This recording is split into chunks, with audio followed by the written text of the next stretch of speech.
आधुनिक समय में मनुष्य बाहरी और भौतिक रूप से बहुत समृद्ध हुआ है, लेकिन आंतरिक रूप से उसे उतनी ही अधिक समस्याओं का सामना करना पड़ रहा है। मानसिक रूप से व्यक्ति अधिक विपक्षित, अधीर और क्रोधित हुआ है। प्राचीन काल में पिता के वचन के लिए 14 वर्ष का वनवास लेकर राजगद्दी का त्याग किया हुआ है, लेकिन आज पिता की एक बात मानने तक का साहस नहीं कर पा रहा है। छोटी छोटी बात से पिता से बगावत करने पर उतारू हो जाते हैं। पति पत्नी के बीच में पलक झपकते ही तलाक हो जाता है। सास से बहू अलग रहना चाहती है। आज सबके हाथों में मोबाइल और दुकानदार ग्राहक से मुस्कुराकर बात करता है। घरेलू रूप से वही इंसान अपनी पत्नी, माता पिता और बच्चों के साथ प्रेम भरा व्यवहार कर पाने में असफल हो रहा है। इंसान हाथ में रिमोट लेकर फटाफट चैनल बदलता रहता है, स्थिर होकर एक चैनल नहीं देख पाता। लोगों के भीतर स्थिरता और एकाग्रता नहीं है। इन कमियों और कमजोरियों को दुरुस्त करने के लिए एक सीधे और सरल मार्ग की जरूरत है, जो इंसान को भीतर से स्वस्थ, प्रसन्न, एकाग्र, शांतिमय और आनंदपूर्ण बनाए। योग ऐसा ही एक मार्ग है। योग व्यक्ति के विक्षिप्त चित्त को संक्षिप्त करता है, भटकते मन को एकाग्र करता है।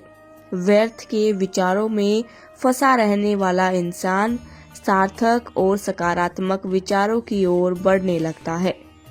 योग विशुद्ध रूप से स्वयं को जोड़ने की एक कला है। विफलताएं तो सबको मिलती हैं, लेकिन उसका सामना कैसे करें, हमारे पास यह शक्ति अवश्य होनी चाहिए जिससे हम असफलता का सामना कर सकें।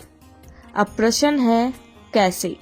इसलिए इसका उत्तर है, योग के द्वारा एक बार 3 युवक काम के दूसरे शहर में गए। चलते चलते उन्हें रात हो गई। उन्होंने विश्राम करने के लिए धर्मशाला में एक कमरा रहने के लिए ले लिया। अब उन्हें भूख भी लगी थी और तीनों ने सोचकर खीर बना लिया और सबने भर पेट खीर खाई, लेकिन एक कटोरा खीर बच गई। उन्होंने वह खीर डालकर रख दी कि सुबह खाएंगे और आराम से सो गए। रात को एक युवक को भूख की वजह से आंख खुल गई और उसमें वह सारी खीर खा ली। सुबह तीनों युवक ने उठने के बाद सोचा, चलो खीर खा लें और पेट भर लेते हैं।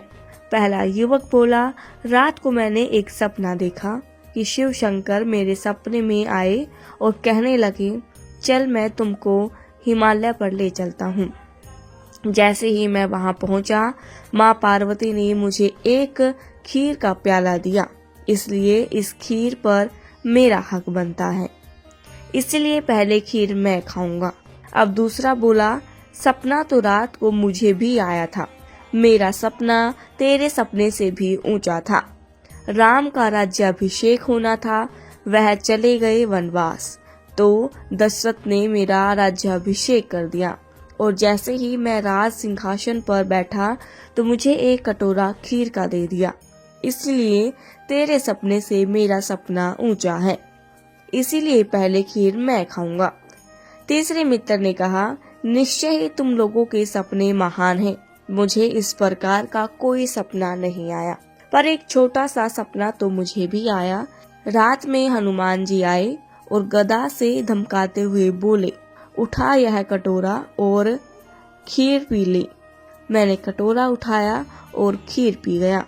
दोनों मित्रों ने देखा कि कटोरा खाली है, इसीलिए कहा है, जीना यहाँ मरना यहाँ।